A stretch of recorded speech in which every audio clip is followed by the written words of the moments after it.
silencio estaba mi... Muchísimas bendiciones del Señor. Estamos en Desde el Patio, agradecidos del Señor por sus misericordias, por sus bondades y sobre todo por ver a toda una comunidad con un grato sentido de querer crecer. Es para mí un gozo poder escuchar leer algunos comentarios de personas que están tan entusiasmadas en la renovación de la mente, en aprender a parecerse a Cristo, en comprender que más importante que hacer es el ser. Así que gracias a todos ustedes que también están haciendo crecer esta comunidad, y aprovecho para darte gracias por dar like, por suscribirte, por compartir esto. Estamos Desde el Patio. Se supone que este horario es a partir de las 11 de la mañana, hora dominicana, República Dominicana, el Caribe, día martes y día jueves. Hoy quiero hablarte de una experiencia que tiene que ver con la alegría. Dios ha estado tratando mucho conmigo y la alegría en estos últimos tiempos, y quiero ponerle a esta enseñanza de renovación de la mente: ¿quién está intentando robarnos nuestra alegría? Realmente a nosotros se nos hace fácil alegrarnos, sabemos contentarnos, sabemos estar en estado de agradecimiento ante la ola de ansiedad, de estrés, de afán, de miedo, de inseguridad que hay. Podemos nosotros entender el poder que tiene la alegría como una arma espiritual súper poderosa. Yo sé que en este punto hay algunos que van a hablar del don de ciencia, del don del conocimiento, pero recuerdo una vez que la palabra no era atribulada, era desenfocada, desalineada, era de todo. Y sentí la necesidad de apartarme e ir a un lugar donde no hubiese tanto ruido. Y yo fui a un lugar que acostumbro a ir de vez en cuando. Y en ese monte yo llegué y yo pensé que Dios me iba a decir cualquier cosa menos lo que me dijo. Yo entendí que Dios me iba, quién sabe, en ese momento muchas cosas. Sin embargo, yo ese día le hablé al Señor, suelo hacerlo con mucha honestidad, solo que ese día fui muy precisa. Le dije: Señor, necesito que me enseñes en el punto donde estoy la verdad presente que necesito. Necesito que me ayudes a entender. Y recuerdo que el Señor me dijo: hija, para mí tu alegría es muy importante. Y luego me dice: ¿sabías que la alegría es uno de las dimensiones espirituales más poderosas que hay?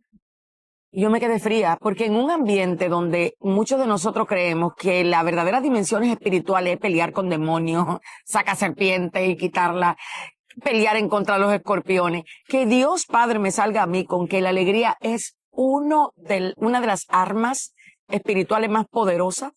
Yo me tuve que sentar a escuchar. Y mis lágrimas caían y caían y caían, porque Dios me hablaba y me enseñaba cómo Satanás busca entristecernos. Cómo el reino de las tinieblas avanza cuando los hijos de Dios están entristecidos, en angustia, en ansiedad. Ahí entendí lo práctico que es el Padre. Ahí entendí la importancia de ser antes que de hacer. Ahí comprendí cómo Cristo, desde dentro nuestro, emana el gozo que es nuestra fortaleza. Y ahí pude darme cuenta por qué tantas personas en este momento están siendo literalmente perseguidas para que su emoción de alegría sea a través de las cosas que Dios puede darle o la que pueden alcanzar a lograr por sí mismo, pero no en Cristo. Pablo dijo: yo he aprendido a contentarme sea cual sea mi circunstancia. Donde tú estás y donde me ves, en este momento nosotros sabemos que tenemos muchos seguidores desde la cárcel, desde Cuba, desde Venezuela, lugares que están en situaciones económicas difíciles.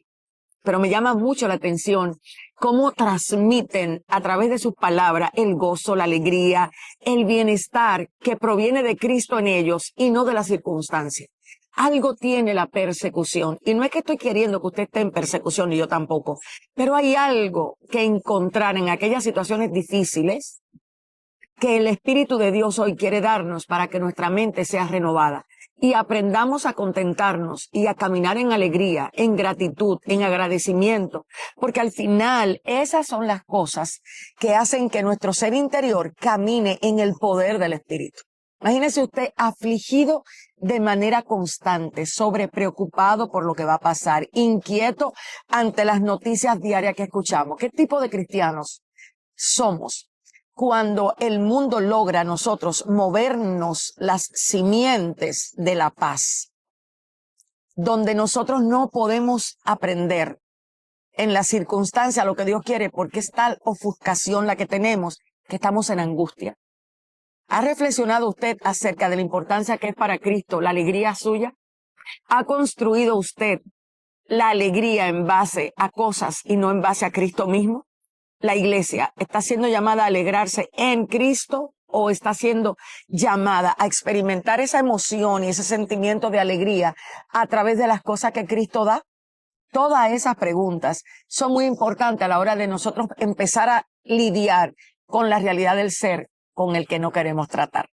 Entonces, aprendiendo de mi amigo Pablo, ya a este punto usted sabe que para mí Pablo es un instructor en vivo y en directo del poder de la renovación de la mente y de la transformación. En segunda de Corintios, en el capítulo 1, yo observo muchas cosas de Pablo que quiero compartir contigo. En Filipenses capítulo 1, por igual. Observo que Pablo, a la iglesia de Filipo y a la iglesia de Corintios, en la segunda epístola, la instruye a través del sufrimiento que él padeció. No sé qué encontró él, no sé qué descubrió, o quizás sí, pero te lo quiero plasmar a ti de esa manera, que al final se dio cuenta que su sufrimiento tenía un propósito genuino y no era alterar su sistema mental, nervioso ni emocional, sino que al contrario, encontró en el sufrimiento una bendita consolación que venía de arriba. En el verso 1 del capítulo 1, en el verso 3 del capítulo 2 del libro de los Corintios, dice: toda la alabanza sea para Dios, el Padre de nuestro Señor Jesucristo. Dice: Dios es nuestro Padre misericordioso y la fuente de todo consuelo. En el libro de Colosenses están pasando muchas cosas. Y no te quiero hablar porque creo que te hablé de eso anteriormente. Pero lo que sí me llama la atención es a quién encuentra Pablo en medio del sufrimiento. A veces nosotros vamos detrás de las cosas y de las resoluciones de las cosas. Sin embargo, tienes que empezar a decirle a Dios en medio de tu situación angustiosa, de ansiedad, de estrés, de tristeza: no me dejas, o sea, el humo del dolor no me deja verte. ¿Te acuerdas, María? Aquella mujer que en la tumba salió, lloró aquel primer domingo y las lágrimas no le permitieron ver a su maestro. Ella tuvo que ejercitar el oído y al oír la voz del Señor fue que dijo: Raboni, porque las lágrimas, el dolor, hay una desconexión entre la verdad y la realidad cuando el dolor emocional impulsa tus pensamientos. Hay una desconexión, no se alcanza a ver. Es como que el lóbulo frontal se bloquea y no puede ver. Y quiero enseñarte a redirigir las emociones en este video que buscan capturar tu alegría, que buscan robar tu alegría. ¿Sabes por qué? Porque me di cuenta que Pablo, cuando dijo, porque no ignoramos sus maquinaciones, está hablando en segunda de Corintios, está hablando del perdón. Y yo creo que una de las maquinaciones de Satanás en el tiempo en el que estamos es que vivamos tal desprendido de la alegría genuina, la que brota de la conciencia viva de haber sido redimidos, de haber sido perdonados, de haber sido adoptados, de estar seguro en Cristo, de que la obra que Él comenzó la va a terminar, seguros porque estamos sentados en lugares celestiales con Él y entendemos esa verdad. Sabemos que por encima de las circunstancias hay un poder que emana en nosotros para nosotros poder comprender, operar, establecer, mantenernos en fe. O sea, todas esas verdades que la palabra de Cristo contiene, muchas veces se nublan cuando no tenemos la capacidad de, en el momento de la tristeza, o en el momento de la desesperanza, o en el momento de la desilusión, o en el momento del desencanto, como que ajustar el pensamiento de manera rápida y empezar a traer las verdades del Señor. En el verso 3, Pablo dice: bendito sea el Dios y Padre de nuestro Señor Jesucristo, Padre de misericordia y Dios de toda consolación. Lo primero que yo quiero que aprendas a hacer cuando estás en este tipo de círculo emocional vicioso, que es circunstancia, afán, estrés, agonía, es que te detengas. Genuinamente detente y clama.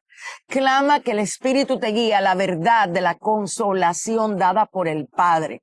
Y vas a ver tu mente comenzar a recibir una serie de pensamientos, de ideas, de verdades que emanan de la misma vida de Cristo, que va a venir a hacerte respirar, porque la verdad plasmada en tu mente se te va a empezar a hacer realidad y va a empezar a liberar aquellas sustancias mentales. Eso yo sé que la neurociencia la maneja mucho mejor que yo, pero yo lo he tenido que vivir en mi propia vida. He visto a Dios drenar una serie de pensamientos angustiosos, inquietantes, afanosos, trayendo su verdad de una manera que luego me tuve que recordar y decir, pero ven acá, yo en este momento, yo recuerdo que hace una hora yo me sentía agobiada, angustiada, pero la verdad vino y llenó. La consolación vino en forma de verdad y me estableció en los lugares celestiales, me estableció en la verdad de Cristo en mí, me estableció en ya todo fue hecho, me estableció en ser paciente y espera. Pero ¿con qué actitud voy a esperar? Porque a veces esperamos impacientes, a veces esperamos desesperados, a veces esperamos enojados.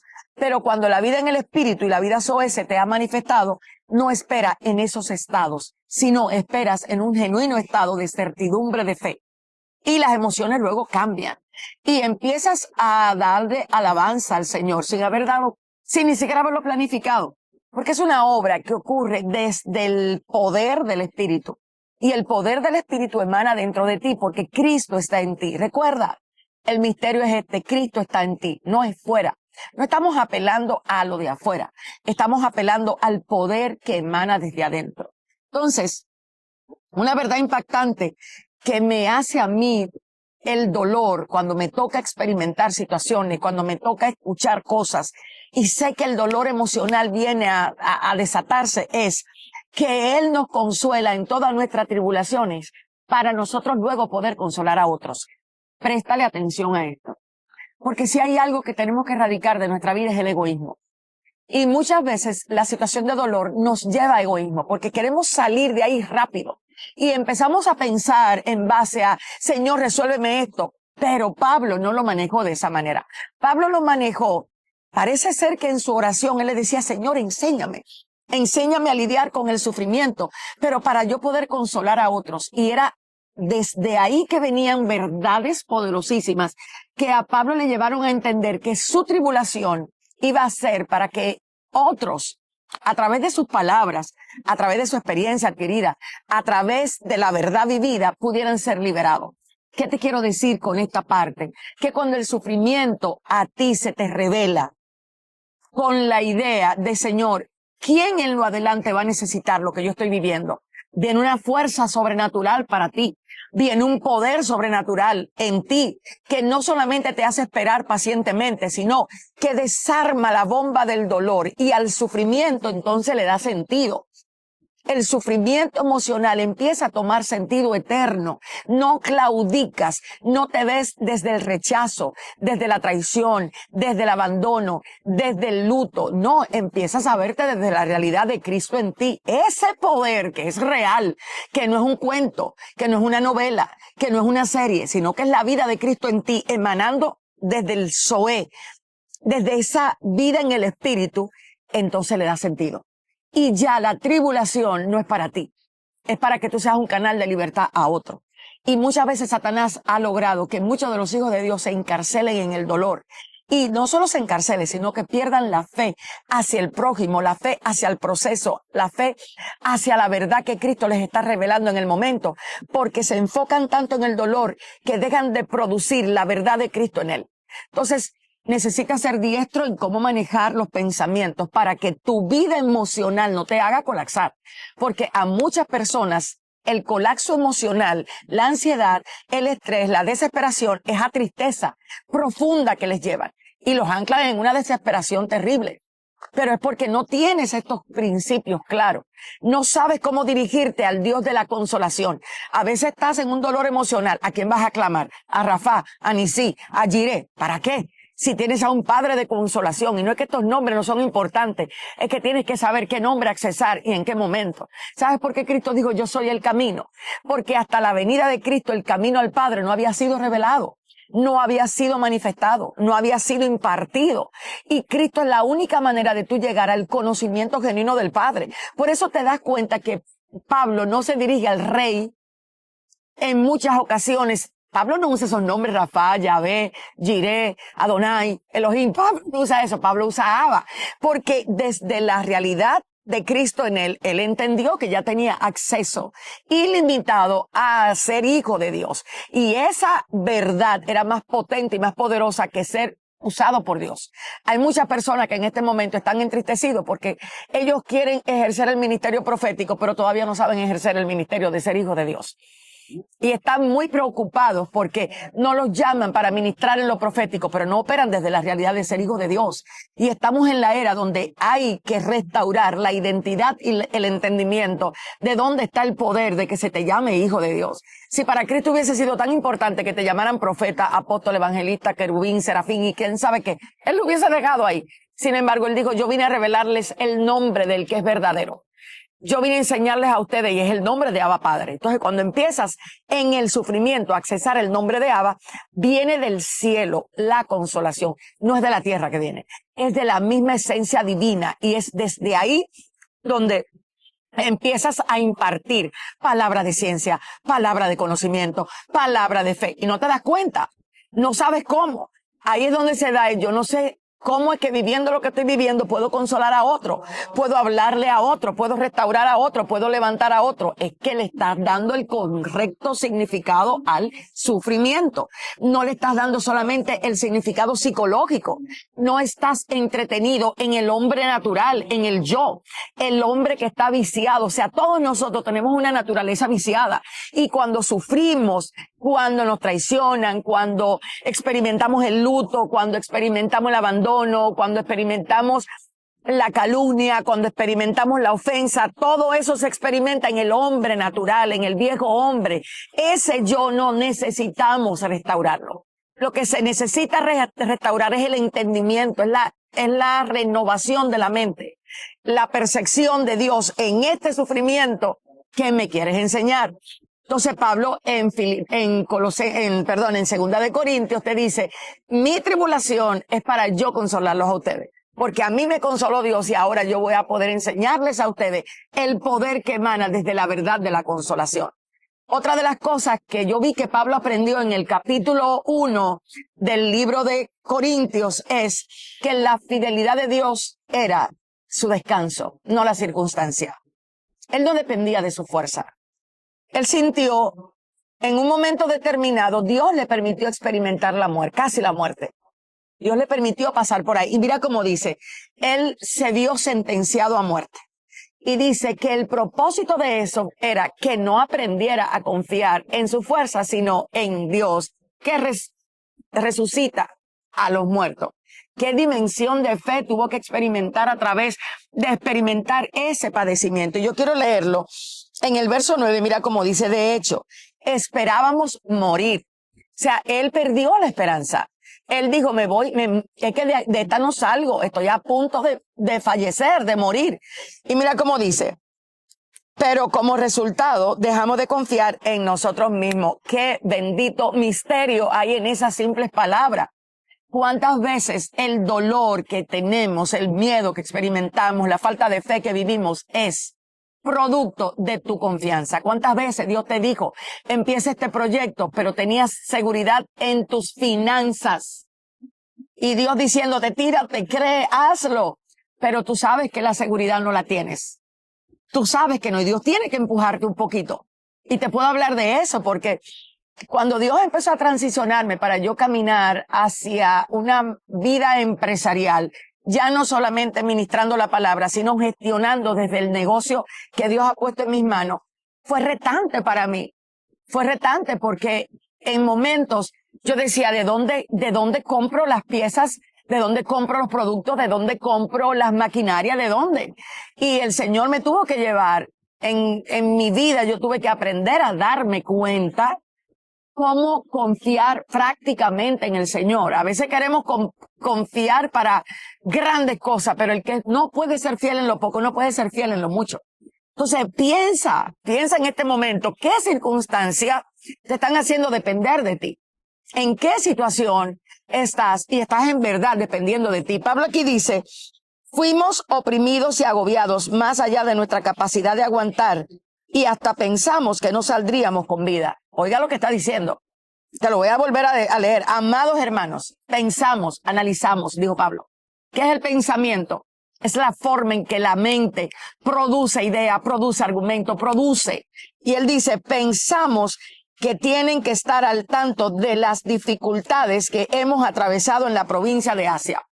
Pablo no andaba con la idea de taparle a todo el mundo como ahora, un grupo de predicadores inconscientes del poder que hay en ser transparente, al poder hablar con claridad lo que han vivido.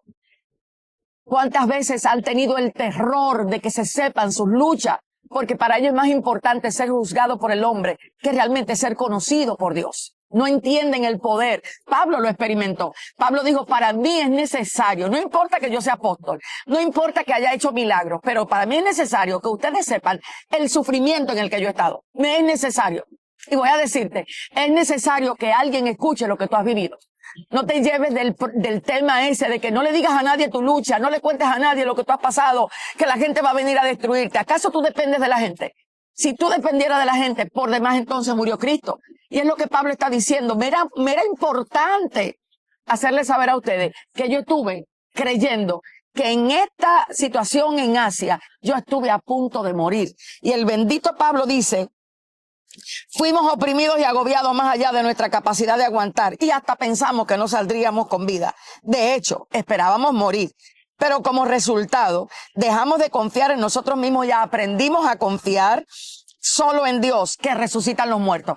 ¿En quién confiamos? ¿Cuántas veces estamos decepcionados porque pusimos nuestra esperanza en la ayuda de un hombre realmente en vez de esperar en Dios? Y necesitamos aprender a esperar a Dios y a esperar en Dios. ¿Cuántas veces en situaciones económicas difíciles tocamos la puerta de un hombre y realmente no hemos tocado la del Señor? Dios nos está llevando a entender lo que significa la palabra confianza. Y aquí hay mucha gente a quien Dios lo está retando a ir más allá. Le sirven a empresas en horarios incansables, pero tienen el fuego interno de que Dios le está diciendo, atrévete a creer. Comienza dando pequeños pasitos, pero la confianza la tienes puesta en la seguridad que te da el hombre. Dios te va a enseñar a ser como Pablo, a confiar en Dios para que tus fuerzas no estén en la circunstancia, sino en la fidelidad de que Dios es. Ahí es donde Pablo dice, en Dios las promesas todas fueron cumplidas en Cristo Jesús. Fidelidad, provisión, vida eterna, vida en abundancia, plenitud de vida, alegría, gozo. Eso es una realidad que el diablo ha venido a capturar en este tiempo, porque estamos presos de los sentidos. Estamos reaccionándole mucho a lo sensorial. Somos muchas veces cristianos sensuales, cristianos que juzgamos el bien por lo que nuestros ojos ven, por lo que nuestras manos tocan, por lo que nuestros oídos palpan, pero no juzgamos el bien que proviene de la vida de Cristo en nosotros. Y Dios está llevando a una iglesia madura a esa realidad, que su bien no es lo que está por conseguir, sino lo que ya Cristo a ella le otorgó. Una iglesia que medita, que analiza, que reflexiona, que tiene acción constante de gracia, porque es entendida en lo que se le entendió. No es una iglesia que está cantándole a la bendición que va a llegar.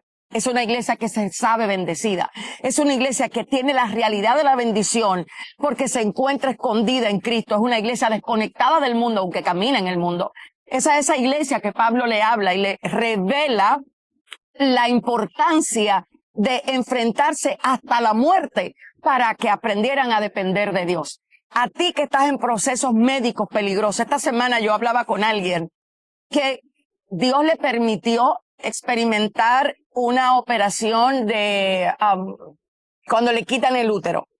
Y la escuchaba hablar y yo decía, wow, no puede ser cierto. Pero tenía que ver esa realidad en ella. Como ella decía, yo me preparé para morir, pero Dios me llevó a confiar, me llevó a depender. ¿A dónde te está llevando el sufrimiento? ¿A dónde te está llevando la enfermedad? ¿A dónde te está llevando la muerte? A Pablo lo llevó a depender de Dios y a ti te va a llevar también a depender de Dios. Entonces, una de las cosas que tienes que aprender en momentos de situaciones como tribulación, angustia, desespero, persecuciones, que la fidelidad de Dios no depende del hombre ni de ti, depende de quién es Él. Depende de lo que ya Él determinó para ti, depende de lo que Él dijo, que eres hechura de Él, creado en su Hijo para andar en buenas obras. Entonces tienes que despertar a la realidad de las buenas obras que ya están escritas para ti. Esas buenas obras ya te fueron otorgadas, ya tú estás caminando en ellas, pero como estás conectado a lo que los ojos ven, a lo que los oídos oyen, todavía hablas como que si perteneces a la dimensión de lo humano. Oye, hermano o hermana, tú eres eterno. Entonces tienes que caminar en esa realidad, mirar esa realidad, hablar desde esa realidad y operar desde esa realidad. Y te vas a dar cuenta que hay momentos donde la muerte tan cercana se difumina tal como la neblina cuando el sol comienza a amanecer. Entonces, otra cosa que quiero decirte es lo que está en el verso 12 del capítulo 1. Ahí aprendí que Pablo decidió ser sincero. Cuánto hipócrita, Dios mío, en este momento, llamándose hijo de Dios y engañando a todo el mundo porque no quieren que nadie se dé cuenta de los procesos que están viviendo. Porque entienden que sus procesos no lo pueden saber porque la gente le va a hacer daño. En serio. No te ates a la hipocresía. A Pablo lo criticaron. No tienes idea de cuánto lo criticaron por él compartir su sufrimiento. Me parecen unos cuantos por ahí diciendo, no le cuentes a nadie lo que sufres porque la gente se va a burlar de ti, que se burlen si quieren burlarse. Pero lo que tú experimentas cuando hablas del sufrimiento desde la verdad de Cristo y desde su realidad, el hombre jamás te lo podrá otorgar. Y tienes que vivirlo para poder experimentarlo. En el verso 12 dice Pablo, podemos decir con confianza y con una conciencia limpia que en todos nuestros asuntos hemos vivido en santidad y con una sinceridad dadas por Dios. Hemos aprendido y hemos dependido de la gracia de Dios y no de nuestra propia sabiduría humana. Esa es la forma en que nos hemos comportado ante el mundo y en especial ante ustedes. ¿Qué tipo? ¿Qué hombre? ¿Qué hombre? Él dijo con sinceridad. Pablo no tenía 3 vidas, ni 4, ni 5. Pablo aprendió a vivir la realidad del evangelio y de la transformación que su vida requería. ¿Sabes tú vivir eso? ¿Eres tú alguien capaz de entregarte tanto a las manos de Dios para que Dios te haga vivir en transparencia? ¿Estás tan seguro en Cristo que tú puedes lidiar con tus debilidades ante la gente y no tienes temor a ser criticado y juzgado, aunque te critiquen y te juzguen? O sea, ¿realmente te importa más lo que la gente piensa de ti que lo que Cristo te instruye a través de su palabra? Tienes que empezar en el tiempo en el que estás a reflexionar, porque es en la reflexión que crecemos y que empezamos a ver la verdad y la realidad de Cristo en nosotros. Pablo dice en el verso 12, no empleamos sabiduría humana, sino la gracia de Dios en nuestra conducta. ¡Boom! En Merlin, en esta enseñanza tú vas a tener que poner bomba. Oiga lo que dijo Pablo, no empleamos sabiduría humana, deje su tigueraje. En Cristo el tigueraje no funciona. Deje su maquinación, deje su idea, deje su aparentar en el celular. Estoy en gloria cuando estás a los gritos. Estoy en bendición cuando te sientes que no prosperas, que no avanzas, que no creces. Tiene que haber integridad en ti, tiene que haber una coherencia entre lo que hablas, lo que vives y lo que la Biblia dice, si eres hijo de Dios. Pablo dice en el verso 12, no empleamos sabiduría humana. Quiere decir que a él no le importaba que el sufrimiento, o sea, el sufrimiento que él estaba viviendo, él lo iba a atravesar desde la gracia y no desde el querer aparentar. Desde no le digas a nadie tu sufrimiento para que no se burlen. Él estaba claro de que su sufrimiento tenía propósito, de que su situación difícil tenía propósito, de que la muerte le persiguió en Asia, pero aún tenía propósito, de que tenía hambre, pero aún tenía propósito. Él no se pretendió mostrar como un bendecido en lo físico cuando era un paupérrimo internamente. El tipo estaba bendecido desde adentro, el tipo conocía quién era, el tipo manejaba el gobierno del Espíritu en su vida, se daba cuenta que el Espíritu de Dios a él lo gobernaba, la verdad de Dios a él lo guiaba, lo llevaba. Y por eso dijo, esto se resuelve con gracia. Y voy a hacer un paro aquí, porque aquí hay gente que está lidiando con pornografía, con mentira, con conductas de pecado profunda, pero todavía lo está haciendo tratando de ayunar. Usted Déjeme decirle algo. Si usted cree que usted va a vencer la pornografía ayunando y orando, le tengo noticia. Usted nunca va a vencer nada de eso. Porque usted lo está haciendo en su fuerza. La gracia de Dios tiene que ser conocida y entendida para poder lidiar con lo que nada puede lidiar. Solamente la gracia del Señor te liberta. Cuando la entiendes, cuando la procesas, cuando la analizas, cuando la respiras, es que puedes manejar lo que nadie conoce de ti, más Dios sabe. Y es ahí donde se dan las verdaderas libertades. Ahí es donde están las cadenas que hay que romper. Hay mucha gente cantando cadena, romper, y deja de cantar cadena, romper cuando tú sabes que adentro de ti todavía tú estás encadenado hasta el tuétano. Y haz lo que hizo Pablo. Pablo dijo, hasta aquí llegué yo. Hasta aquí voy a lidiar en lo humano este asunto. Hasta aquí voy a lidiar con mi carácter. Hasta aquí voy a lidiar con mi problema. Hasta aquí voy a lidiar con mi pecado. Es hora de que entre la gracia. Él no lo hizo en lo humano. No quiso comprar el favor de Dios en oración y ayuno. Ni con las estúpidas ideas que andan por ahí de que haciendo una oración a las 3 tal poder va a emanar. Eso no es bíblico. El poder no emana de la hora. El poder emana de Dios. No es el ritual, es Dios y la fe que tienes en lo que Él dice, lo que imparte vida a lo que tú necesitas. Aquí yo no veo a Pablo poniendo horario de oración. O sea, Pablo oraba, Pablo se volvió un orante, Pablo se volvió un hombre que oraba a las 10 de la mañana, a las 11, a las 12. En todo tiempo aprendió a orar. Fuera cual fuera su situación, aprendió a estar agradecido. Él trascendió la barrera del tiempo. Y en 2 de Corintios, en el verso 12 dice, se acabó el lidiar mi problema en lo humano. Aprendí a lidiarlo sinceramente y con la gracia de Dios. ¿Quieres salir del pecado oculto? Hazlo con sinceridad. Busca a alguien que te ayude. Busca a alguien de verdad maduro en la fe y dile, abrázame. Necesito que me ayudes realmente a vencer la mentira. No sé cómo hacerlo. Estoy atado de la compra compulsiva. Ando gastando. Las tarjetas las tengo hasta allá porque necesito comprar cosas para liberarle el estrés y la presión y no sé cómo salir de ahí.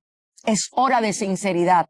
Es hora de entender que la sinceridad no debe ser cantada, sino vivida. Es cuando el corazón honesto y sincero ante Dios se derrama, que viene de la del trono de la gracia, esa bendita gracia de Dios para libertarte a ti. Y que luego toda gloria sea de Dios y no del ayuno que hiciste, ni de la oración a las 3 de la mañana que hiciste. Es que toda lengua va a tener que confesar que fue Cristo que lo hizo. Ese es el problema que muchos de nosotros tenemos, que queremos con nuestras propias fuerzas vencer el pecado. Y el pecado no se vence con la fuerza humana. Hay otras cosas que usted puede aprender por su propia fuerza, pero no a vencer el pecado. El pecado se vence con la gracia del Señor. Entonces tienes que entender esa parte. Y por último, en esta pequeña enseñanza que tiene que ver con quién te quiere robar la alegría, no dejes que te roben la alegría, aprendiendo a vivir en la alegría del Señor, o como le quieras llamar. El tema es que tiene que ver con la alegría. Mira lo que dice el verso 20 del capítulo 1. Quiero que lo leas conmigo. Y a Smernin que lo ponga por ahí con detenimiento, cayendo como si fuera una gota de agua que va cayendo. Pues todas las promesas de Dios se cumplieron en Cristo. Wow, ¿qué significa eso? Yo creo que yo necesito un tiempo solo para analizar esa escritura bíblica. Que todas las promesas de Dios se cumplieron ya en Cristo. Pastora, ¿y qué eso quiere decir? Mira lo que dijo Pablo. Todas las promesas de Dios son en Él sí y en Él amén. Por medio de nosotros. ¿Para qué? Para que la gloria sea de Dios. En incertidumbre, en angustia, busca qué promesa te está faltando. ¿Tienes miedo? Te está faltando la promesa de la paz. ¿Tienes angustia? Te está faltando la promesa de ser paciente en todo. ¿Tienes desesperación? Te está faltando la fe que agrada a Dios. Entonces dile al Señor que te revele esa verdad y que la imparta y la imprima como sello en tu mente. Dile, Señor, yo no sé qué es lo que esto quiere decir en mi vida práctica. Yo escucho que dicen que todas las promesas se cumplieron. Todas tus promesas se cumplieron en Cristo, pero yo no la alcanzo a vivir. Yo no la alcanzo a experimentar. Estoy en angustia, estoy en desesperación, estoy en sufrimiento, estoy en dolor, estoy en angustia. quiero aprender a conocer esa verdad. Háblale al Padre así. Y vas a ver cómo vendrá de Dios la sabiduría espiritual para que entiendas por qué el Padre dice que en su Hijo se cumplió todo. Porque el Padre dice que tú estás escondido en su Hijo. Porque el Padre dice que tú estás sentado en lugares celestiales. Porque el Padre en ti ya completó la obra, aunque tú no la estás viendo completada. Es necesario que empieces a reflexionar en estas verdades. Y la última, dije que la número 4 era la última, pero me voy a quedar con esta. Esto me llamó mucho la atención porque quiero que veas algo que Pablo dijo en el capítulo 2, en el verso 11. Y esta para mí es una de las cosas que más dañan la alegría en nosotros, o que más vienen en contra de nosotros para que no podamos estar en una alegría genuina y real. En el verso 11 del capítulo 2, mira lo que Pablo dice. Dice, voy a leer desde el 10. Si ustedes perdonan a este hombre, yo también lo perdono. Cuando yo perdono lo que se necesita ser perdonado, lo hago con la autoridad de Cristo en beneficios de ustedes, para que Satanás no se aproveche de nosotros, pues ya conocemos sus maquinaciones malignas. Tú estás entendiendo el escenario a donde Pablo habla de que Satanás no debe ganar ventaja sobre tu vida. Es un escenario del perdón. No es en un escenario de pecado sexual. Tampoco es en un escenario de pecado de codicia ni de avaricia. Es en el pecado de la ofensa. Una de las armas más poderosas de Satanás en contra de la iglesia es la poca capacidad que tiene de pasar por alto la ofensa y en casos extremos de no ofenderse. Satanás ha logrado que nosotros le prestemos más atención a los pecados sexuales que al estado del corazón ante una ofensa o ante una palabra recibida. Y quiero decirte algo. Si hay algo que hace que un creyente camine en poder, es justamente en presencia del Señor perdonar. A veces se nos hace difícil lidiar con el perdón porque no entendemos quién es que he herido. Y yo creo que el próximo video que voy a hacer, para dejar hasta aquí para que reflexiones, es, ¿entiendes tú lo que el hombre natural es capaz de hacer en tu vida? Aún siendo hija de Dios o hijo de Dios, aún operando desde el Espíritu Santo y los dones, ¿sabes cómo el hombre natural viciado te impide a ti la realidad diaria de vivir la vida en el Espíritu? Déjame en los comentarios y ayúdame a saber si estas 5 verdades que hablamos aquí la detectas en tu vida como aquellas cosas que hacen que para ti la alegría no sea algo constante, sino muy efímera y muy dependiente de la circunstancia. Cerrando, oro que Dios abra los ojos de tu entendimiento. Oro que la vida en el Espíritu te sea revelada. Oro que se te abra esa ventana en el entendimiento para que comprendas todo lo que tú has recibido en Cristo Jesús. Oro que venga de Dios mismo una potencia de fe que te haga caminar por encima de las aguas de tu vida. Y que si te hundes en un momento del camino, al mirar hacia arriba te des cuenta que Cristo estaba al mismo nivel y en el mismo lugar a donde tú estabas. Justo ahí para sacarte y ayudarte. Así que muchísimas gracias con desde el patio. Espero que el Señor añada a estas palabras sabiduría y entendimiento. Nos vemos en el próximo Desde el Patio. Dios guarde y bendiga tu vida y por favor, antes de irte, comparte con otros si entiendes que este contenido es de bendición y de renovación para tu vida. Tus likes nos hacen mucho bien. Nos vemos en la próxima. Bye bye.